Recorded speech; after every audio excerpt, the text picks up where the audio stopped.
ہم نے کسی آدمی کو کسی بچے کی پرورش کر لی اور اس کو اچھی تعلیم دے دی, مدرسے میں ہم نے کچھ خرچہ کیا, جو بھی نیک کام دیر تک ہو سکتا ہے, چل سکتا ہے, ایسے کام اگر ہم کر لیے تو مرنے کے بعد بھی وہ گھر رہے گا, وہ کنواں رہے گا, وہ ٹیوب ویل رہے گا, ہمارے جانے کے بعد بھی مسجدیں آباد رہیں گی. ہم نے درخت لگا دیے, لوگ کھیتوں میں ہیں, پریشان ہیں, دھوپ نکل رہی ہے, چل ملاتی دھوپ میں پریشان ہو رہے ہیں, اس کے سائے میں آ کے بیٹھ گیا. آپ کو تو پتا نہیں, آپ کسی سائے میں بیٹھ گئے, لیکن اللہ کو تو پتا ہے کہ میرے فلاں بندے نے یہ درخت لگایا تھا. راہگیر چلتے ہوئے پیاس لگی, کسی ٹیوب ویل سے پانی پی لیا, اس آدمی کو تو پتا نہیں کہ اس ٹیوب ویل کو کس نے لگایا, لیکن میرے رب کو تو پتا ہے کہ اس کی مخلوق پانی پی رہی ہے. آج اگر سیلاب ہو رہی ہے اس کی مخلوق, اس کا بندہ اگر آسودہ ہو رہا ہے تو اس کے کسی بندے کے کیے ہوئے عمل کی وجہ سے ہو رہا ہے. اس کے قطرے قطرے کا ثواب اللہ تعالیٰ اس کو قیامت تک پہنچاتا رہے گا. تو صدقہ جاریہ سمجھ گئے. اور ایک ہے علم ينتفع به, ایسا علم سیکھو سکھاؤ جو فائدہ مند ہو اور سود مند ہو. اب فائدہ مند علم کیسا ہے؟ جسے علم دین ہے, علم دین فائدہ مند ہے. یا آدمی کو کسی بھی طرح کا علم دے دیا اور جس کو آپ نے علم دیا وہ نیک عمل کر رہا ہے اسی علم کے بدولت. جیسے کوئی عالم ہے, جیسے ہم لوگ مدرسین پڑھاتے ہیں, امام صاحب سب پڑھاتے ہیں, یہ سب سے زبردست صدقہ جاریہ ہے. یہ دن بدن ملٹیپلائی ہوتا چلا جاتا ہے. 7 سال سے مخدوم اشرف مشن میں ہم پڑھا رہے ہیں, سینکڑوں طلباء کو ہم نے پڑھایا. تو دیکھنے میں تو اتنا ہے کہ چلیے ہم نے 400-500 طالب علم کو پڑھا دیا, بس ہو گیا. لیکن حقیقی معنی میں اگر دیکھا جائے تو ہم نے ہزاروں کو تعلیم دے دی ہے. 7 سال میں نہیں تو نہیں کم سے کم 500 یا 400 طالب علم فاضل ہو گئے, عالم ہوئے. تو صرف مجھے ان کا ثواب نہیں ملنے والا ہے. اگر میرے دل میں خلوص تھا پڑھانے میں تو صرف اس کا ثواب نہیں, بلکہ یہ 500 طالب علم جس کو پڑھائیں گے وہ اگر اس سے صحیح عمل کرتے ہیں تو اس کا بھی ثواب ہمیں ملنے والا ہے. تو 500 نے اور 500 کو پڑھایا. ابھی چینل سسٹم تو آپ جانتے ہیں, بہت سارے مارکیٹنگ ایپ بھی ایسے نکل چکے ہیں کہ بھائی تم 3 کو دو, وہ اور 4 کو دے گا, وہ اور 5 کو دے گا, ہمارا لیول بڑھتا جاتا ہے. سیم سسٹم ہے. آیا کہاں سے نالج؟ قرآن و حدیث سے ہی تو نالج آیا لوگوں کو. کیسے کرتے رہو گے تمہارا لیول بڑھتا رہے گا. تو ہم اب گھر میں اگر بیٹھ جائیں, مر بھی جائے, تو یہ جو دن طلباء کو ہم نے پڑھایا, تعلیم دی, یہ جب تک میرے علم سے دوسرے کو فائدہ پہنچائیں گے, وہ اس علم سے دوسرے کو فائدہ پہنچائیں گے, وہ تیسرے کو اور چوتھے کو, قیامت تک میرے سکھائے ہوئے باتوں پر جتنے لوگ عمل کریں گے ان سب کا ثواب اللہ تعالیٰ مجھے دیتا رہے گا. ہم دنیا میں رہیں, دنیا میں نہ رہیں. آپ کہیں گے ہما تو عالم نہیں ہے, ہما کی پورا پارمو, ایک سوال اس پہ نہ ہمارے دماغ, تو ہما کیا عالم, ہما پورا پارمو, تو یہ سب کے لیے ہے. آپ عالم نہیں ہے تو کیا گاؤں میں یتیم بچے نہیں ہوتے؟ آپ عالم نہیں ہے تو کیا گھر میں گاؤں میں پڑھنے والے پڑھانے والے لوگ نہیں ہیں؟ طالب علم جا رہا ہے, اسے پوچھو مت کدھر جا رہے ہو, کہاں ہے, ٹوپی کرتا لگایا ہوا ہے, ارے زیادہ دینے کی ضرورت ہے, جیب میں ہاتھ ڈالو, جتنا نکلے 500 روپیہ 200 روپیہ 100 روپیہ دے دو. اگر تمہارے اس 100 روپیہ کو 200 روپیہ کو اس نے اپنے علم میں لگا دیا, کتابیں خرید لی, اور اس کے بدلے میں جو کچھ اس نے پڑھا, عمل کیا, لوگوں کو سکھایا, حرف حرف کا ثواب اس کو بھی ملے گا, آپ کو بھی ملتا رہے گا. علم نافع ہونا چاہیے, فائدہ مند علم ہونا چاہیے, وہ علم دین ہے. اور آخر میں اللہ رب العزت نے فرمایا او ولد صالح یدعو لہ, یا پھر ولد صالح, اولاد صالح, ایسی اولاد چاہے بیٹا ہو چاہے بیٹی ہو جو نیک ہو, تو اللہ تبارک و تعالیٰ ان نیک اولاد کے نیکیوں کے بدلے اس کے مرحوم ماں باپ کو بھی ثواب پہنچاتا ہے. جو وہ کام کرے گا, بچپن میں پرورش دی کہ بیٹا ایمان سیکھو, ایمان سیکھو, بڑے کی عزت کرنا ہے, ٹھیک ہے, چھوٹے پر شفقت کرنا ہے, ٹھیک ہے, ماں باپ کی ذمہ داری. اچھی تعلیم سکھائی, نماز سکھا دیا, حج کے آداب, زکوٰۃ کے آداب, روزے کے آداب سکھا دیے. یہ ماں باپ کی صحیح پرورش کی وجہ سے بچے نیک بنے ہیں. تو جب تک یہ اولاد نیکی کا کام کرتی رہے گی تب تک اللہ تبارک و تعالیٰ ان کے والدین کو ثواب پہنچاتا رہے گا. ابھی آپ نے سنا کہ جس کا بچہ، جس کی اولاد دنیا میں رحمان کا نام لے تو اللہ تبارک و تعالیٰ کو گوارا نہیں کہ اس آدمی کی اولاد مجھے دنیا میں رحمان کہے، رحیم کہے، اور میں رب ان کے ماں باپ کو جہنم کی عذاب دوں، مجھے گوارا نہیں۔ بہت بڑی چیز ہے۔ تو آپ کہہ دیے 3 چیز تو ہو گئی، یہ ثواب مسلسل پہنچتا رہتا ہے، لیکن کچھ ایسی بھی چیزیں ہیں کہ گناہ بھی پہنچتا رہتا ہے۔ ہاں، جو ثواب ہے تو گناہ بھی پہنچتا رہے گا آدمی اگر اس طرح کے کام کرے۔ جیسے مثال کے طور پر آپ کو بتاؤں کہ نیک اولاد نہ چھوڑ کر کے اس نے ناخلف اولاد کو چھوڑا، صحیح طریقے سے پرورش نہیں دی، صحیح کھانا اس کو کھلایا نہیں، حرام خوری زندگی پر کرتی رہی، تو وہ اولاد جب تک دنیا کو لوگوں کو پریشان کرتی رہے گی اس کی سزا اس کو بھی اس کے ماں باپ کو ملتی رہے گی۔ شراب کے اڈے کھول دیے، شراب کے اڈے کھول دیے، آپ تو مر گئے۔ جب تک اس شراب کے اڈے سے لوگ جاتے رہیں گے، پیتے رہیں گے، تو جتنے لوگ پیئیں گے، جتنے لوگ اس سے فائدہ اٹھانے کی کوشش کریں گے، وہ بھی گنہگار ہوں گے، اور جس نے اس کو بنایا اس کو بھی گناہ پہنچتا رہے گا۔ تو صرف نیکیوں کی طرف نہیں، گناہوں کی طرف بھی دیکھیں۔ ہمیں ایسا نہیں کرنا ہے کہ نماز ادھر پڑھ رہے ہیں ادھر چوری کر رہے ہیں، مائنس پلس کر رہے ہیں۔ نیک اولاد چھوڑ دیے لیکن کہیں شراب کے اڈے کھول دیے، کیا فائدہ؟ اولاد دعا کرے گی، ادھر سے گناہ بھی پہنچیں گے۔ تو ایسا کرنا ہے کہ نیٹ اور کلین صدقہ جاریہ اور صاف و شفاف ہم تک ثواب پہنچے۔ کچھ ایسے ہمیں کام کرنے ہیں۔ تو ایمان لائے ہیں تو ایمان میں، اسلام میں مکمل طور پر داخل ہونے کی کوشش کرنی چاہیے، کچھ سیکھنا چاہیے۔ ایسی محفلوں میں جائیں تو سیکھنے کی کوشش کریں۔ ابھی جیسے ٹائم دے دیا گیا ہے، مان لیجیے 1 بجے، 12:30 بجے یا 2 بجے، جو بھی ٹائم دیا گیا ہے اس محفل کا، تو ہم کو تو آئے ہیں تو بیٹھنا ہی ہے، آئے ہیں تو بیٹھنا ہی ہے۔ ان بیٹھنے میں اگر 2-4 باتیں ہم سن کر کے یاد کر لیتے تو ہماری میموری کون سی فل ہونے والی ہے؟ ایسا تو نہیں ہے کہ بھائی آج بھی 2 GB کا موبائل لے کے گھومتے ہیں، فوٹو مت بھیجو میموری فل ہو جائے گی۔ موبائل میں بھی اسٹوریج اتنا ہو گیا کہ بھیجتے رہو ہم سیو کرتے رہیں گے۔ تو موبائل کی میموری کی بات کر رہا ہوں، انسان کی میموری، انسان کا نالج تو اتنا ہے، لکھتے ہیں سائنس کے انسان کا دماغ اتنا وسیع ہوتا ہے، اتنا بڑا ہوتا ہے کہ جو اس کا 1% بھی استعمال کر لے وہ سائنٹسٹ بن جاتا ہے، وہ سائنٹسٹ بن جاتا ہے۔ تو آپ ذرا بتائیں، ہم سائنٹسٹ نہیں تو ہم نے کتنا استعمال کیا ہے؟ 2 لوگوں کے درمیان بات چیت چل رہی تھی کہ اگر آج بازار میں دماغ بیچا جائے تو کن کا دماغ سب سے زیادہ قیمتی ہوگا؟ آپس میں بات کر رہے ہیں، 2 یہودی بات کر رہے ہیں، تو ایک نے دوسرے کو سوال کیا، ذرا آپ بتائیں۔ ایسی کہتے ہیں نا بیٹھے بیٹھے مذاق میں کچھ باتیں ہو جاتی ہے، تو کہتے بتائیں حضور، آپ ذرا بتائیں کہ اگر بازار میں دماغ بیچا جائے تو کس کا دماغ سب سے قیمتی ہوگا؟ تو دوسرے عیسائی نے یا یہودی نے کہا کہ مسلمان کا دماغ سب سے زیادہ قیمتی ہوگا۔ اب اس میں سبحان اللہ نہیں کہیں گے اگر ہم مجھے بتا دیں گے، اور اچھا تو لگ رہا ہے کہ واہ مسلمان کا دماغ قیمتی ہونے والا ہے۔ تو کہہ رہے کہ کیوں، ایسی کیا وجہ ہے؟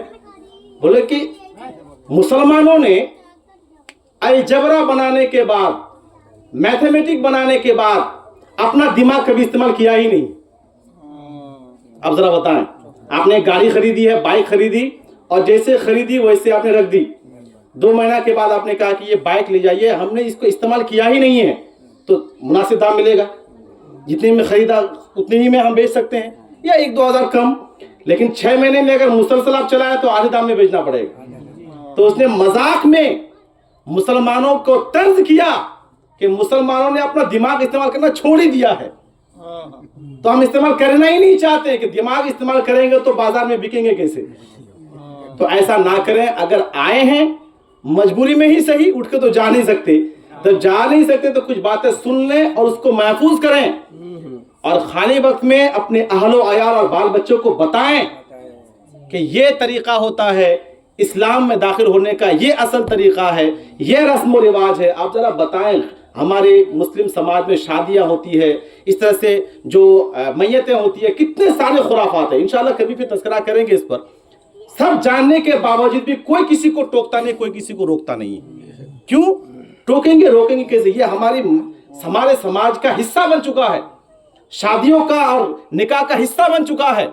غیر رسمی طریقے ہمارے حصے زندگی میں، معاشرے میں رچ بس گئی ہے کیوں نہیں منع کر پا رہے ہیں جبکہ ہم مسلمان ہیں، ہم ایمان والے ہیں؟ تو اللہ رب العزت سے دعا ہے کہ ان چند باتوں کو جو ہم نے کہا اس پر عمل کرنے کی ہر ایک کو توفیق رفیق عطا فرمائے، اور بولنے میں کچھ اگر بھول چک ہو گئی تو اللہ ہمیں معاف فرمائے۔ استغفر اللہ ربی من کل ذنب واتوب الیہ۔ السلام علیکم ورحمۃ اللہ وبرکاتہ۔ کھڑے ہو کر صلاۃ و سلام پڑھتے ہیں۔